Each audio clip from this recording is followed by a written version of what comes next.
বাংলাদেশ ক্রিকেটে পেস বোলিংয়ের এখন সোনালি সময়। গতি দিয়ে বিশ্ব কাঁপানো নাহিদ রানা, রহস্যজনক কাটারে মুস্তাফিজের ধারাবাহিকতা কিংবা অভিজ্ঞতার প্রতীক তাসকিন আহমেদের ভিড়ে জাতীয় দলে নিয়মিত জায়গা পাওয়াটাই যেখানে এক বড় চ্যালেঞ্জ, সেখানে ইনজুরি থেকে ফিরেই ইংল্যান্ডের ঐতিহ্যবাহী ক্লাব কেন্টের সাথে প্রথম শ্রেণীর কাউন্টি চুক্তিতে সই করেছেন ডানহাতি পেসার হাসান মাহমুদ।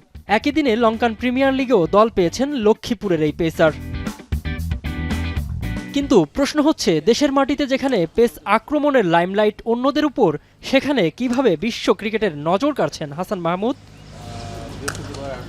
উত্তরের জন্য তাকাতে হবে হাসানের বোলিং বৈশিষ্ট্যের দিকে। তাসকিন নাহিদ রানাদের মতো এক্সপ্রেস গতি হয়তো তার নেই, কিন্তু হাসানের আসল শক্তি তার নিখুঁত লাইন লেন্থ এবং উইকেটের দুই দিকেই বল সুইং করানোর সহজাত ক্ষমতা।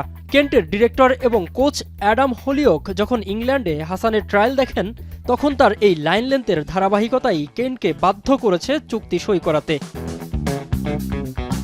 সাদা পোশাকে ১৩ টেস্টে ৩৬ উইকেট নেওয়া এই বোলারের কদর এখন ইংল্যান্ডেও। বিসিবির কাছ থেকে অনাপত্তিপত্র বা এনওসি মিললেই চলতি জুনে ২টি এবং সেপ্টেম্বরে ৪টি সহ মোট ৬টি ৪ দিনের ম্যাচ খেলতে কাউন্টিতে যোগ দেবেন তিনি।